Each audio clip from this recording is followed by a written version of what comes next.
If you had to choose, who would make the list for your respect? Well, God, for sure. As the one who created you and the entire universe, God tops the list. Up next, your mom or dad or the grown-ups who take care of you every day, they deserve your respect, even if they just told you to get off your screen. After all, God put them in charge. Number 3, your teachers and coaches and other leaders make the list too. You may not always agree with them, but God's put them in place to look out for you. Okay, so respect. Check, check, and check. List done. Except it's not. Because when we follow Jesus, respect for others breaks out of the box. Respect isn't just for those in charge. It's a way to show others they are important by what you say and do. That goes for friends and family. But Jesus showed that our love and respect should extend to anyone in God's image, which adds up to, well, everyone. Jesus included those who were looked over and left out. Jesus said to respect even the people you don't get along with. And Jesus showed that the ultimate mark of respect is to give someone your time and attention. True respect is more than a list. It's a lifestyle. And when others see how you love everyone and put others first, they can see God shining through you. That's why respect is an amazing way to worship God with your life. Because worship is about more than just singing loud. It's all about living loud.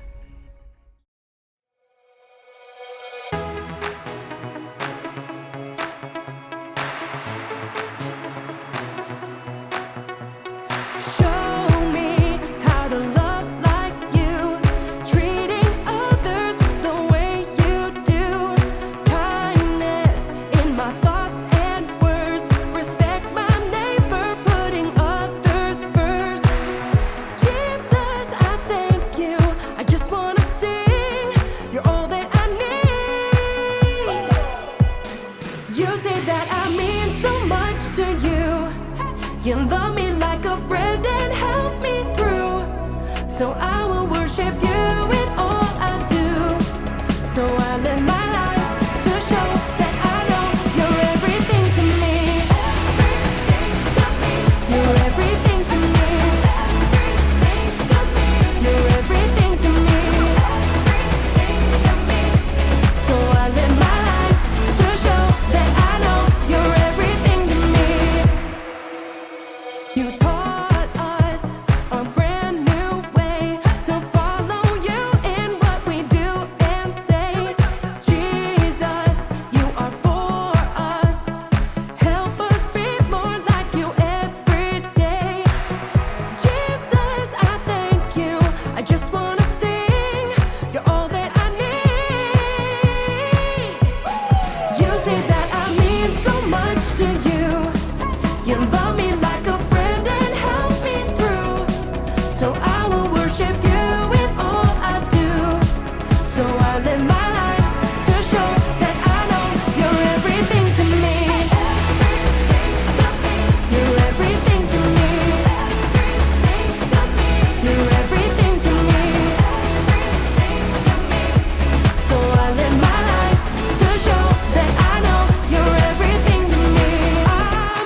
John?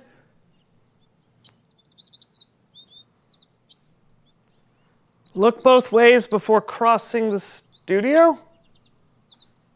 Okay.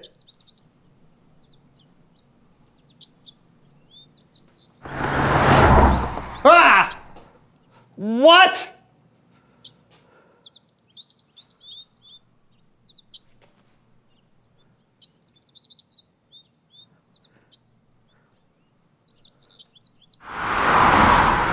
I don't understand. Okay.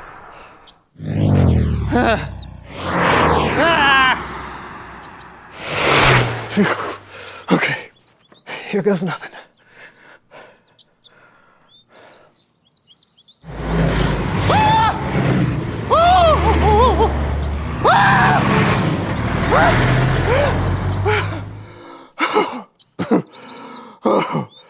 Oh, I did it! I made it across the hole!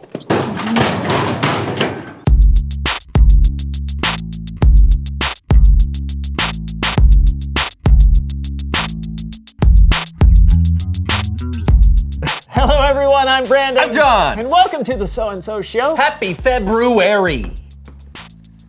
Did you say February? Yeah. I know there's an R there, but most people don't pronounce it. Oh, well, most people are wrong. Yeah, you pronounce the R because in February you always make a good roux.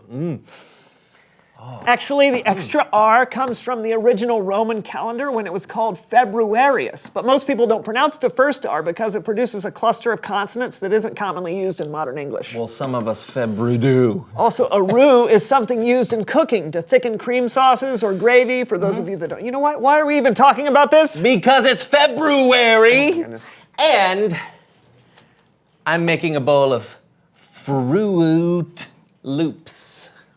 Oh, look at that. Oh, yeah. That's gonna be tasty. Sticks to your ribs. You're not gonna eat that, are you? Absolutely. Did someone say manners? Oh, Melinda Manners, I'm so glad that you're here. Happy to be here. I go wherever the wind or the charge of my electric bicycle takes me. Oh, well, for those of you who haven't met Melinda, she's an expert on all things proper and mannerly. Indeed. Yes, now tell Brandon the proper way to pronounce the month we are currently in. Ah, the proper pronunciation for the second month of the year is February. I know that. Because of... let's see, not that. Let's see, just looking for these. How did this get in there? That's hilarious. Okay. Oh. Rue. That is not why people... They were going to call the month February gravy, but cooler heads prevailed. I think this show has run a bit off course. Oh, well. When you don't know which way to turn, look for the sign to allay your concern. A sign? Of course. When you are lost or off course, there are often signs to help point you in the right direction. You mean like road signs? I usually don't pay any attention to those. Oh, you mustn't do that. Oh, no. No? No. Oh. Without road signs, how would one know the rules of the road? No. Rules are there for us to follow when you run, when you drive, or when you eat a marshmallow. What are the rules for eating a marshmallow? Let's play a game. Oh, look over there. What? Voila! Wow! Amazing. This game is called Name the Road Sign. Awesome! Oh, really? Road signs will be displayed on the video monitor, and you will take turns to see how many signs you can identify. John will go first. Great! And start. Okay, stop sign, yield sign, railroad crossing, no left turn, pedestrian crossing, school zone, narrow bridge, merge, construction zone, bicycle crossing, divided highway, low clearance, one way, T intersection. No U-turn. Oh! Excellent work, John. You certainly know how to respect the rules of the road. 15 points. Yes! Brandon, and go. Okay, look in all directions. Whirlpool ahead. Broken circle. Circle. Traffic circle. Yes. Yeah. Look both ways before you cross the street. Parallel lines. Oh no, parallel parking. Both ways when you. Oh, two-way traffic. H. The letter H. Halt. It's like a stop sign, but it's a halt sign. Halt. No. Okay. Helicopter landing pad with a helicopter. H is a. Hiya. Hello. Howdy do, stranger. Welcome to our town. Time is up. That was, of course, Hospital. and a bonus point for John. That's no fair. His were way easier. No. Very well. Let's do another round. This time you will both be allowed to answer at once. Yes. And begin. Okay. Spaghetti Junction. Only drive in reverse. Oh no, that's Steep cliff. Use caution. Wow. Look out, Low-flying look, airplane. Oh, that's it. Alpaca crossing. Llama crossing. Unicorn crossing. The one with the Camel crossing. No, I'll still with the one. No with right turn of driving a camel. Warning! Killer mosquitoes. Chickens playing chicken. Oh. And one more. Wait! I know this one. It's man in an orange circle. Awesome hair alert. Silhouettes waving. I am not good at this. It is, of course, It's Bible story Bible time. story time with Kellen.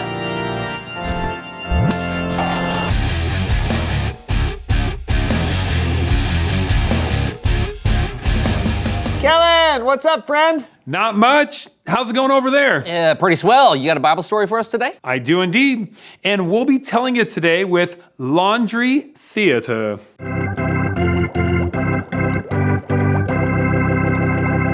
Our story comes from the book of Luke.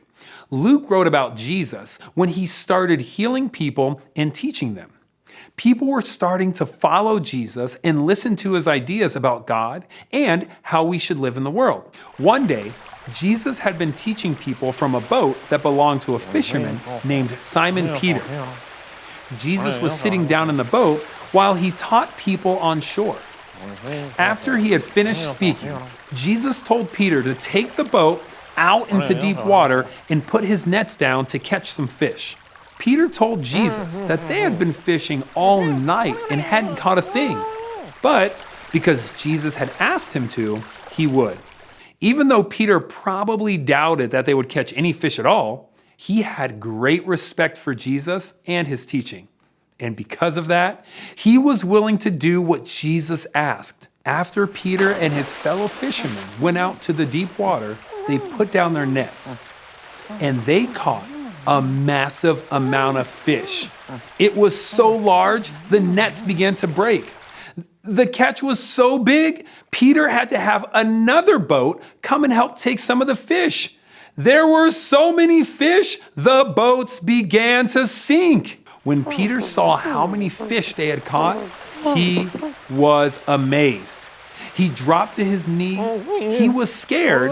He told Jesus to go away. He didn't feel good enough to be around someone so amazing. But Jesus told Peter not to be afraid, and that from now on, instead of fishing for fish, Peter would fish for people. Simon Peter left everything behind to follow Jesus. Two other men, James and John, also saw what had happened that day, and they decided to follow Jesus too. These were ordinary guys, fishermen. They weren't rich or powerful, probably didn't feel like they belonged. But Jesus was going to use them to change the world. And not long after that, Jesus met someone else, a tax collector named Levi, who was more commonly known as Matthew. Now, back then, tax collectors were generally not liked by people. But when Jesus saw Matthew, Jesus told him to follow him. And Matthew immediately got up and left everything and followed Jesus. Then Matthew threw Jesus a banquet, or a party, and there were other people there, other tax collectors. And some of the religious leaders were not too happy about that. They complained and asked why Jesus would eat with tax collectors and sinners. Well, Jesus told them that it is not the healthy that need a doctor, but the sick. Jesus wasn't looking for the people who thought they were right with God to follow him. He was looking for those who needed help. The end. Great story, Kellen. Yeah, it's pretty cool to read and think about Jesus finding his first disciples like Peter and Matthew, who become an incredible part of the story of Jesus and the work that he did. Yeah, and the disciples weren't super extraordinary people either. At first glance, no. Some of them were just ordinary fishermen, people that may have felt left out or at least felt like they weren't important. Or people like Matthew that others really didn't like. Matthew probably felt like an outsider, but Jesus was able to look beyond what everyone else saw. And he was able to use people that may have felt left out to change the world. Thanks a lot, Kellen. No problem. I'll see you guys next time. You know, I'm so glad that Jesus includes imperfect people because I'm way imperfect. No kidding, me too. Jesus always included people who were left out. Absolutely. Oh, in fact, reveal the question. Oh, when have you felt left out? Maybe you didn't get invited to a friend's sleepover, but all of your other friends did. Yeah, or maybe you like different things than some of the people you go to church with. Maybe people like to play games that you're not good at, like name the road sign. Oh, did you not like that game? I barely got any of them right. Well, yeah, I did notice that. Hey, you know what? Next time, you get to pick the game. Thank you, John. No problem. If you ever feel left out, tell someone. Find someone you trust and tell them what you're feeling. And maybe they can help. It's easy to feel left out, but remember, there are people in your life who care for you. And there's a God that created the whole world who cares for you too. Oh, and be on the lookout for others who might feel left out. You can be like Jesus to them by including them and showing them God's love. So true. What? True. True. True. Get it? What I'm saying? Why are you saying it like Because that? of the rue earlier. You know, February. Rue.